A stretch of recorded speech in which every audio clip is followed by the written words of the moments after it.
À quoi ressemblera demain? Chaque jour, Cécilia Séverine nous en donne un petit aperçu. Bonjour Cécilia. Bonjour. Alors hier, c'était la Saint-Valentin.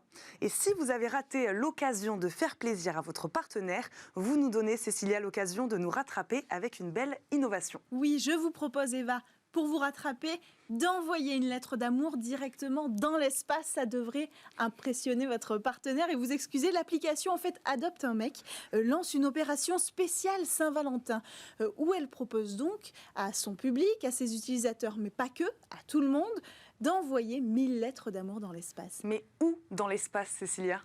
Alors dans l'ISS, dans la Station Spatiale Internationale, vous savez, qui orbite autour de la Terre à 400 km d'altitude. Pour y aller, les lettres, eh bien, elles vont emprunter une fusée, la fusée Falcon 9 de SpaceX, et c'est seulement en novembre prochain qu'elles décolleront, il faut le préciser, depuis Cap Canaveral, qui est la mythique base de lancement qui nous a lancé les missions Apollo en direction de la Lune. Alors pour voyager, elles vont être emballées dans des colis.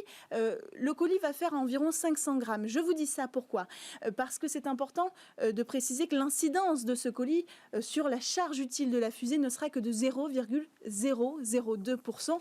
Et donc que l'impact carbone de cet événement devrait être extrêmement faible, c'est quand même important de le préciser. Alors bien emballées, ces lettres, elles vont parcourir l'équivalent d'un aller-retour Terre-Vénus, c'est-à-dire environ 100 millions de kilomètres, puisqu'elles resteront 6 mois dans l'ISS qui tourne autour de la Terre. Elles reviendront finalement s'échouer dans l'Atlantique à bord de la capsule Crew Dragon.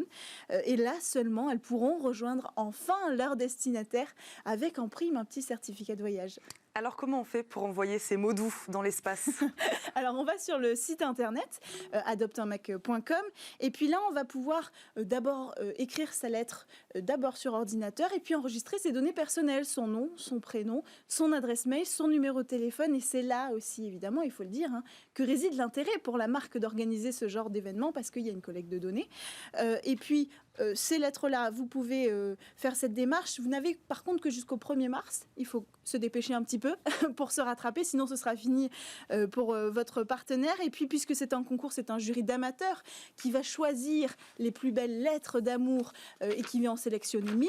Parmi elles, 500 seront mises en avant. On va vous proposer de les envoyer en version manuscrite. Et donc, la société va vous envoyer un kit avec une plume, un parchemin pour envoyer en version manuscrite à votre partenaire cette lettre. Et puis après, il n'y a plus qu'à attendre déjà qu'elle décolle et ensuite qu'elle revienne en croisant les doigts pour que votre partenaire soit toujours votre partenaire au retour de cette lettre.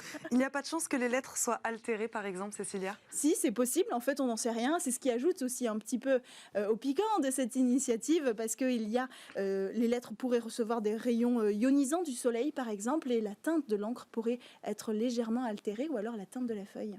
Envoyer des objets dans l'espace, Cécilia, ça s'est déjà fait? Oui, ça s'est déjà fait. Alors, tout le monde n'a pas la chance, parce que ça arrive aussi, de connaître un astronaute et de lui donner un petit bout, un petit souvenir à nous, à envoyer dans l'espace. Donc pour ça, il y a la société Toucan, qui est une société française, qui a obtenu en 2020 l'autorisation de la NASA d'envoyer un petit bout de nous dans l'espace. Comme quoi, par exemple? Eh bien, comme n'importe quel objet, c'est-à-dire une bague, ou alors un médaillon, ou une photo même, ou un poster, ce que vous voulez, mais il y a quand même des restrictions de taille, évidemment, et de poids. Pour l'instant, l'objet ne peut pas excéder 10 par 10 cm et 200 grammes. Et comme pour les lettres d'amour, eh bien, ils décolleront en fusée, ces objets, avec la fusée, encore une fois, de SpaceX, Falcon 9. Ils rejoindront l'ISS pour un séjour d'environ 1 mois, mais il y a aussi l'option du vol suborbital, c'est-à-dire qu'on va envoyer dans une capsule ces objets qui vont aller faire un petit tour dans l'espace, et ensuite, comme la vitesse ne sera pas assez rapide pour être en orbite, ils vont retomber tout simplement